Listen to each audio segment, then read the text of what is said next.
कभी आपने ऐसा देखा होगा ना कि अगर किसी कमरे में कुछ लोग बैठे हुए हैं और एक इंसान एंटर करता है और उस इंसान के एंटर करने के बाद पूरा जो माहौल है, पूरी जो वाइब है उस रूम की, वो चेंज हो जाती है, वाइब्रेंट हो जाता है सब कुछ, लाइवली हो जाता है सब कुछ। मतलब उस इंसान के आने से ऐसा लगता है कि एकदम से ना माहौल बदल गया और हर कोई उस इंसान से बात करना चाहता है, या वो जो भी कुछ कह रहा होता है सब लोग उसकी बात को ध्यान से सुन रहे होते हैं। तो इस तरह के जो इंसान होते हैं ना, वो हम कह सकते हैं ये बहुत अट्रैक्टिव पर्सनालिटी होते हैं, ये बहुत कॉन्फिडेंट लोग होते हैं। तो पढ़ाई लिखाई करना एक तरफ है और पर्सनालिटी को बनाना वो एक तरफ है। दोनों चीजें बिल्कुल अलग अलग हैं। हम ज्यादातर एम्फेसाइज इस चीज पे करते हैं कि पढ़ाई लिखाई कर लो, बच्चों को भी हम यही बोलते हैं कि पढ़ लो लिख लो, और हम पर्सनालिटी वाले पार्ट को ना बिल्कुल उस पर ध्यान नहीं देते। लेकिन आज का ये जो टाइम है ना, इसमें अगर आप पढ़ाई लिखाई थोड़ा कम भी करोगे ना, और अगर आपकी पर्सनालिटी अच्छी है तो आप लाइफ में बहुत कुछ अच्छा हासिल कर सकते हो। और दूसरी तरफ अगर आप बहुत अच्छे हो पढ़ाई लिखाई में लेकिन पर्सनालिटी आपकी अच्छी नहीं है, मतलब कि कॉन्फिडेंस नहीं है या फिर वाइब्रेंसी नहीं है, तो ये आपकी लाइफ में ना एक ड्रॉबैक की तरह रहेगा हमेशा। तो आज मैं कुछ ऐसे पॉइंट्स के बारे में बात करूंगी जिससे कि हम अपनी पर्सनालिटी को अच्छा बना सकें, थोड़ा बेहतर बना सकें, जिसमें कि सबसे ज़रूरी जो चीज़ है ना, सबसे पहले नंबर पे जो आती है वो है कॉन्फिडेंस।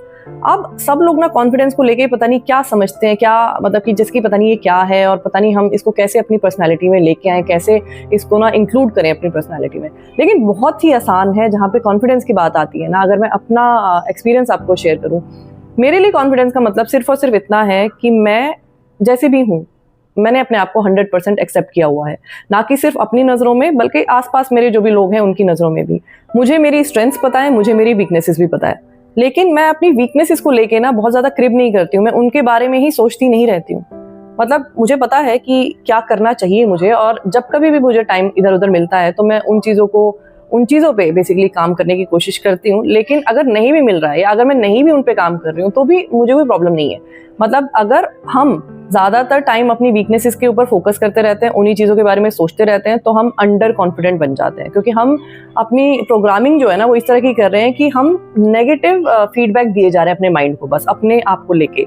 तो ऑब्वियसली हमारे माइंड को ऐसा लगेगा कि हमारे अंदर बहुत सारी कमियां हैं, और इसी वजह से हम लोगों के सामने भी ना अपने आप को बहुत कम आंकने लग जाते हैं, और वही एक कारण होता है सेल्फ कॉन्फिडेंस का। दूसरी जो एक बहुत इंपॉर्टेंट चीज़ है वो ये है कि अगर आप एक ग्रुप में बैठे हो या फिर वन ऑन वन किसी के साथ बात कर रहे हो, तो हमें डोमिनेट नहीं करना है उस कॉन्वर्सेशन को। सिर्फ अपना पॉइंट प्रूव करने के लिए हमें दूसरे की बात को नहीं काटनी है। जब हम ऐसा करते हैं तो लोग हमसे रिपेल होने लग जाते हैं।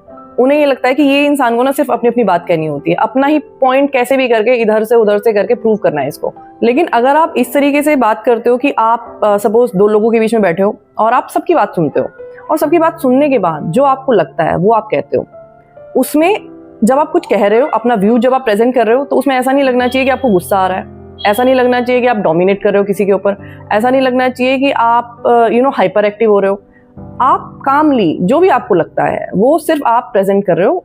दूसरा मान रहा है या नहीं मान रहा है उससे आपको कोई फर्क नहीं पड़ना चाहिए। दूसरी जो एक बहुत इंपॉर्टेंट चीज़ है वो ये है कि आपका एक अच्छा लिसनर होना बहुत ज़रूरी है। अगर हम अच्छे लिसनर नहीं हैं, अगर हम दूसरों की बातें सुनते ही नहीं हैं, हम सिर्फ ये सोचते हैं कि मैं अपनी बात कैसे कहूँ, या फिर मेरे अंदर जो भी कुछ चल रहा है ना बस मुझे बाहर वो निकालना है, बाहर मुझे वो कहना है, शेयर करना है, चाहे मैं अच्छे तरीके से भी कह रही हूँ, लेकिन बस मुझे अपना अपना कहना है। उससे ये होता है कि कभी भी लोग आपकी तरफ अट्रैक्ट नहीं होंगे, लोग आपकी पर्सनालिटी को कभी लाइक नहीं करेंगे, क्योंकि ह्यूमन टू ह्यूमन कॉन्वर्सेशन जब हो रहा होता है तो दूसरे इंसान की बात को सुनना, समझना और उसके बाद रेस्पॉन्ड करना, ये बहुत ज़रूरी होता है एक अच्छे रिश्ते को बनाने के लिए। क्योंकि जैसे आपके मन में बातें चल रही हैं शेयर करने के लिए, वैसे दूसरे इंसान के भी मन में बातें होंगी शेयर करने के लिए। लेकिन अगर आपका फोकस सिर्फ अपनी बात कहने पे होता है, और अगर आप टाइम दे भी देते हो दूसरे इंसान को अपनी बात कहने के लिए, तो आपके मन में यही चल रहा होता है कि कब ये चुप हो और कब मैं अपनी बात कहूँ। तो आपने सुन तो ली, लेकिन आपने समझी नहीं उसकी बात, और क्योंकि आपने समझी नहीं तो जो आपका रेस्पॉन्स आएगा वो भी कुछ खास अच्छा आएगा नहीं। तो इसीलिए जब तक आप एक अच्छे लिसनर नहीं होगे, जब तक आप कभी भी किसी भी इंसान के साथ एक अच्छा कम्युनिकेशन, एक अच्छा रैपो बना ही नहीं सकते। अच्छा, अगली एक जो चीज़ है जो कि बहुत ज़रूरी है वो ये है कि हमारा ओपन माइंडेड होना। और जहाँ मैं ओपन माइंडेड की बात कर रही हूँ ना, तो इसका मतलब ये नहीं है कि मॉडर्न होना, नहीं। ओपन माइंडेड का मतलब ये है कि जहाँ पे लोगों के व्यूज़ की बात आती है तो मैं उनके व्यूज़ को लेके रेस्पेक्टफुल हूँ। अनलेस और अनटिल कोई मुझे डायरेक्टली गलत बात नहीं बोल रहा है, डायरेक्टली मेरे पे अटैक नहीं कर रहा है, तब तक मैं हर एक इंसान के व्यू को रेस्पेक्ट करती हूँ, ठीक है। और अगर आप ऐसा करते हो तो उससे ये होता है कि हर एक इंसान को ना एक कॉन्फिडेंस आता है कि वो आपके सामने अपनी बात कह सकता है, खुल के कह सकता है।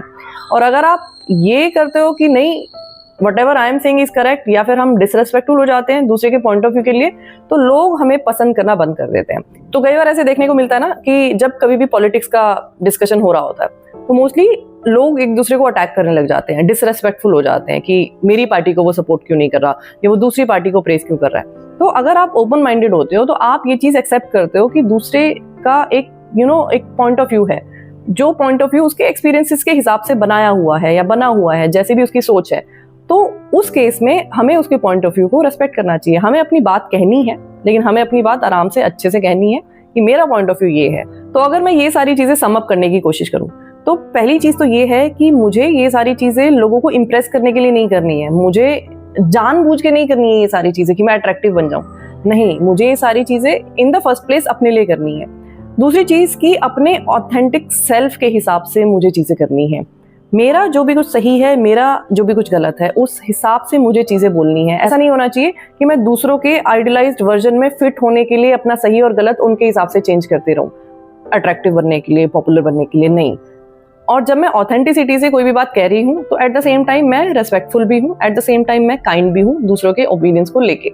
और जब कभी भी ऐसा कुछ हो जाए कि आपको लगे कि आपसे कुछ गलत हो गया, मतलब आपने कुछ गलत कह दिया है या फिर आपका जो पॉइंट ऑफ व्यू था वो गलत है, तो हमें कभी भी हिचकिचाहट नहीं होनी चाहिए अपोलोजाइज करने में या सॉरी बोलने में।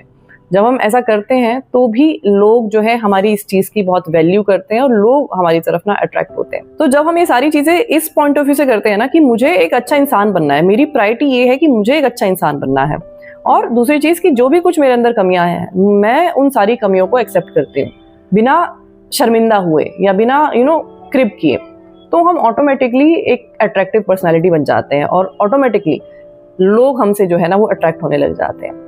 आज की वीडियो में इतना ही। वीडियो अगर आपको अच्छा लगा है तो लाइक और शेयर करना, चैनल पे अगर पहली बार आए हो तो सब्सक्राइब करना बिल्कुल मत भूलना। मैं आपसे फिर मिलूंगी एक नए वीडियो के साथ, तब तक अपना ख्याल रखिए। Lots of love to you, take care, bye bye.